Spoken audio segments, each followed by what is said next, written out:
القرآن يوحدنا لطريق الخير يوجهنا الله تعالى أنزله ورسول الله بسم اللہ الرحمن الرحیم۔ مسئلہ کم کردن بائع در وزن مبیع یا مشتری در ثمن حرام است۔ کہہ رہے ہیں کہ بائع کا مبیع کے وزن میں کمی کرنا یا مشتری کا ثمن کے اندر کمی کرنا یہ حرام ہے۔ دو چیزیں ہوتی ہیں، ایک تو ہے مبیع اور دوسری چیز ہے ثمن۔ مبیع کہتے ہیں اس ثمن کو، یعنی وہ چیز جو ثمن یا قیمت کے مقابلے میں ہوتی ہے، اور ثمن کہتے ہیں کہ خریدار اور بیچنے والا آپس میں کسی چیز کی جو قیمت مقرر کر دے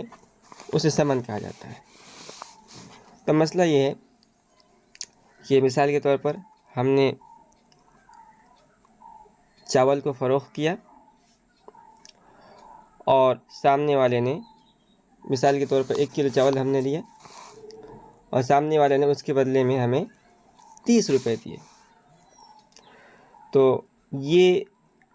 میں ہوا بائع بیچنے والا، وہ جو چاول ہے وہ ہوا مبیع، اور جو سامنے ہے وہ ہوا مشتری، اور وہ جو ہمیں دے گا اسے کہا جائے گا ثمن۔ اب ثمن پیسے کی، ہمارے زمانے کے اندر پیسے کا رواج ہے، پہلے زمانے کے اندر پیسہ ہی نہیں ہوتا تھا، بلکہ مبیع کے مقابلے میں پیسہ بھی ہو سکتا تھا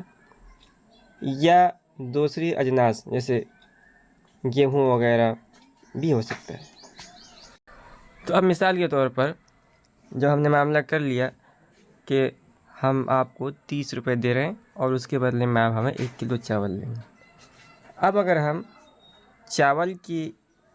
اندر کمی کرتے ہیں، مثال کے طور پر ہم نے 950 گرام چاول لے دیا، یا وہ بجائے 30 کے ہمیں 25 روپے دے رہا ہے مشتری، تو یہ دونوں حرام ہیں۔ عام طور پر مفہوم سمجھا جاتا ہے ناپ تول میں کمی کرنے کا کہ جو ترازو ہے اس پر جب وزن ہو رہا ہے تو اس کے اندر جو بائع ہے وہ کم دے رہا ہے تو اسی کو سمجھا جاتا ہے کہ یہ حرام ہے، لیکن ایسا نہیں ہے۔ مبیع کے اندر کمی ہو یا ثمن کے اندر کمی ہو، دونوں کا دونوں حرام ہے۔ اور قرآن کریم کی آیت ہے وَيْلٌ لِّلْمُطَفِّفِينَ، ناپ تول میں کمی کرنے والے کے لیے ہلاکت ہے۔ اور حضرت عبداللہ بن عباس رضی اللہ تعالیٰ کی تفسیر ہے ویل کے بارے میں کہ جہنم کی ایک وادی کا نام ہے، تو ناپ تول میں کمی کرنے والے کے لیے جہنم کے اندر ایک خاص وادی ہوگا جس میں ان کو عذاب دیا جائے گا، اس کا نام ہے ویل۔ تو یہ جو وعید ہے یہ دونوں کے لیے، بائع اگر مبیع کے اندر کمی کرتا ہے، مشتری اگر ثمن کے اندر کمی کرتا ہے، تو دونوں اس وعید کے حقدار ہیں۔ کہنا حق تعالیٰ ویل للمطففین فرمودہ، اللہ تعالیٰ نے قرآن کریم کے اندر فرمایا ہے کہ ناپ تول میں کمی کرنے والے کے لیے ہلاکت ہے۔ مسئلہ در ادا کردن ثمن مبیع وغیرہ دیون معجلہ و مزدوری مزدور بے عذر تاخیر کردن حرام است۔ کہہ رہے ہیں کہ سودے کی قیمت کے اندر ادا کرنے میں،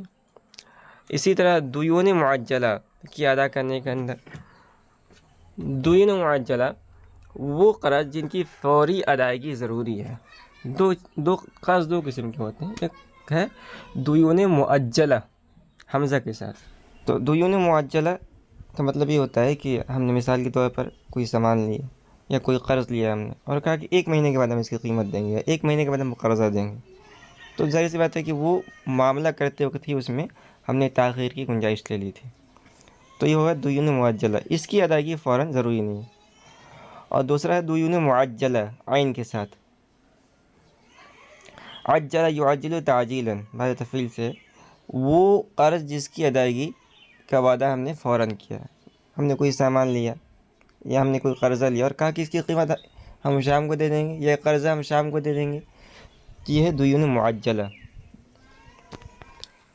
تو جو دیون معجلہ ہے، یعنی ہم نے مثال کے طور پر قرض لیا اور کہا کہ اس قرض کو ہم کل مثال کے طور پر ادا کر دیں گے۔ یا اسی طرح ہم نے کوئی سامان لیا، مثال کے طور پر ہم نے 1 کلو چاول خریدی اور ہم نے کہا کہ ہم آپ کو قیمت آج ہی دیں گے،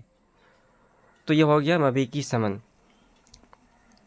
اور دیون معجلہ۔ اسی طرح مزدور کی مزدوری، ہم نے کسی مزدور کو مثال کے طور پر گھر کی تعمیر کے لیے رکھا اور ہم نے کہا کہ یہ مزدوری کرو اور تمہیں اس کی مزدوری شام کو مل جائے گی، تو اس کے اندر بلا کسی عذر کے تاخیر کرنا یہ حرام ہے۔ پیغمبر صلی اللہ علیہ وسلم فرمود، اب حدیث بیان کر رہے ہیں کہ حضور پاک صلی اللہ علیہ وسلم نے ارشاد فرمایا، درنگ کردن غنی ظلم است، مالدار کا کسی کے حق دینے میں ٹال مٹول کرنا یہ ظلم ہے۔ بخاری مسلم کی حدیث ہے، عن ابی ہریرہ رضی اللہ عنہ قال قال رسول اللہ صلی اللہ علیہ وسلم مطل الغنی ظلم۔ یہ بات یہاں پوری کہنے و مزدور را اجرت دهید پیش از آنکه عرق او خشک شود، کہنے کہ اور مزدور کو اس کی مزدوری اس کے پسینہ خشک ہونے سے پہلے دے دینا چاہیے۔ تو یہ بھی ایک حدیث ہے، آت العجیر اجرہ قبل ان یجف عرقہ، یعنی مزدور کو اس کی مزدوری اس کے پسینے سوکھنے سے پہلے دینا چاہیے۔ مطلب یہ ہے کہ اگر آدمی نے کسی کو مزدوری پر رکھا ہے تو اس کی مزدوری جلد از جلد ادا کر دینی چاہیے۔ ایسا نہیں کہ جو ہے مزدوری کروا لیا اور کہا کل آنا، کل آیا، پرسوں آنا، پرسوں، ایسا نہیں کرنا چاہیے، بلکہ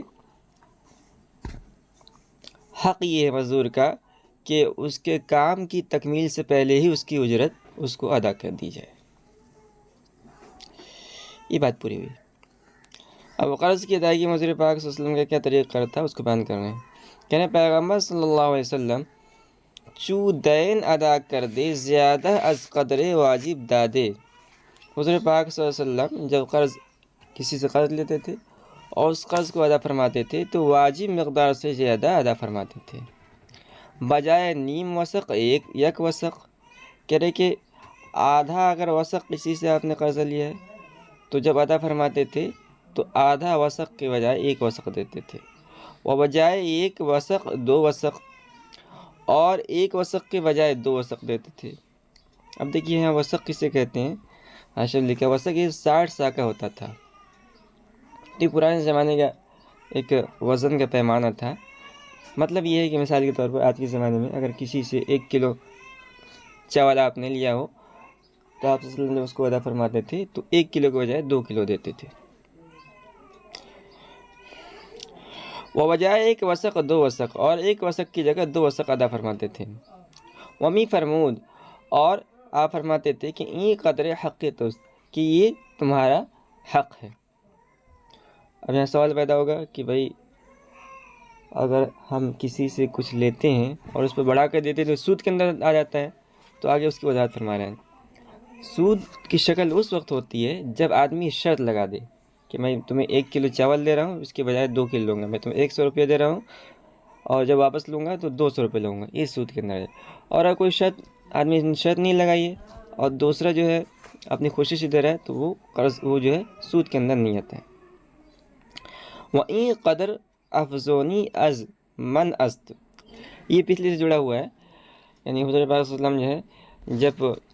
1 وسق کے بجائے 2 وسق دیتے تھے تو کہتے تھے بھائی 1 وسق تو تمہارا حق ہے، وَإِن قدر افزونی از من است، اور یہ 1 وسق مثال کے طور پر زیادہ ہے، یہ میری طرف سے زیادہ ہے۔ اب آگے اسی کو وضاحت فرما رہے ہیں کہ یہ سود کے اندر داخل نہیں ہے۔ این زیادہ دادن بے شرط ربا نیست، کہہ رہے ہیں کہ زیادہ دینا بغیر کسی شرط کے یہ ربا کے اندر داخل نہیں ہے، جائز ہے، کہہ رہے ہیں بلکہ مستحب ہے۔ مستحب ہے کہ آدمی جب قرض لے تو جب اس کی ادائیگی کرے تو بڑھا کر دے۔